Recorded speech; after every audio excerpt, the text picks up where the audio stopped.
Guys আমি যদি তোমাদের বলি ঢাকা থেকে বরিশাল আমি আসছি শুধু এই এক পিস তরমুজ খাওয়ার জন্য, তাহলে কি তোমরা বিলিভ করবা? জীবনও করবা না, আমি জানি।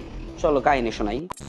ওয়েল ভিউয়ার্স, সন্ধ্যা ঠিক 6:30 বাজে আমি পৌঁছে গেছিলাম ঢাকা লঞ্চ ঘাটে। বিকজ আপনারা সামনে যে বিশাল আকৃতির লঞ্চটা দেখতেছেন, এই লঞ্চ দিয়ে আজকে রাত 8টা বাজে আমাদের জার্নি শুরু হবে।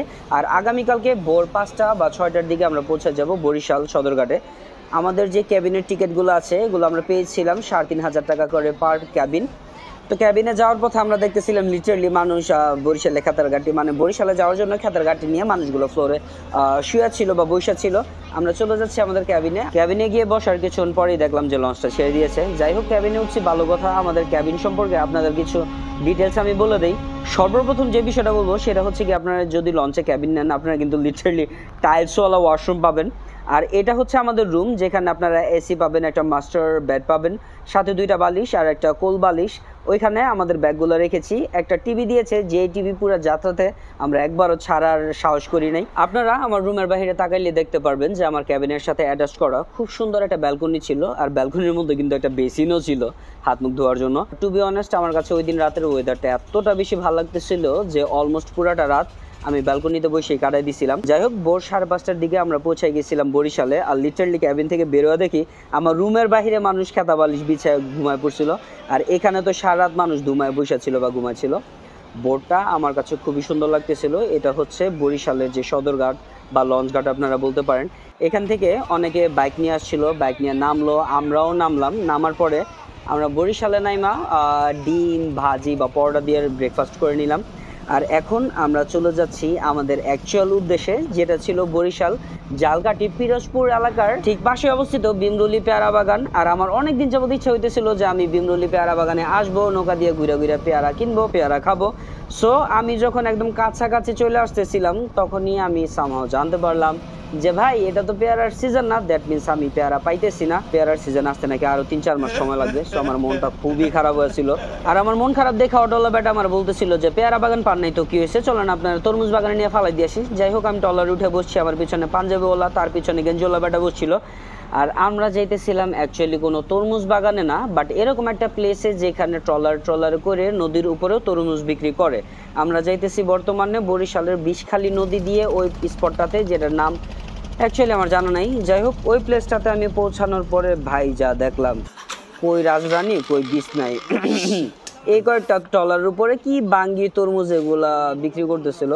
যাই হোক, লিটারালি আপনারা বলতে পারেন আমি ঢাকা থেকে বরিশাল আসছি জাস্ট এই এক পিস তরমুজ কেনার জন্য। 250 টাকা দিয়ে তরমুজ কিনলাম, তরমুজ কাটলাম, দেন এক পিস জাস্ট খাইলাম। আর আমার মনটা টোটালি একদম মইরা ছিল। যাই হোক, তারপরে বরিশালের ওই জায়গাটা থেকে আমরা চলে গিয়েছিলাম বরিশালের যে বাকেরগঞ্জের একটা এরিয়া আছে ওইখানে।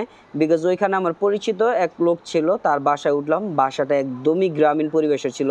এখানে ধান শুকাইতে দিতেছিল উঠানে, দেন জামা কাপড় শুকাইতে দেওয়া, মানুষের দোচালা টিনার ঘর। ও my goodness!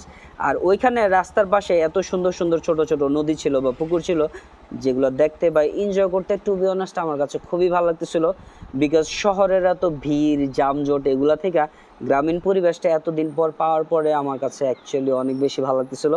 And I think বরিশালের যে বাকেরগঞ্জের এরিয়াটা আছে, এটা দেখতে যতটা সুন্দর দেখাচ্ছে এখানে বসবাস করতেও ততটা সুন্দরই লাগবে। আমি এখানে একদিন স্টে করছিলাম।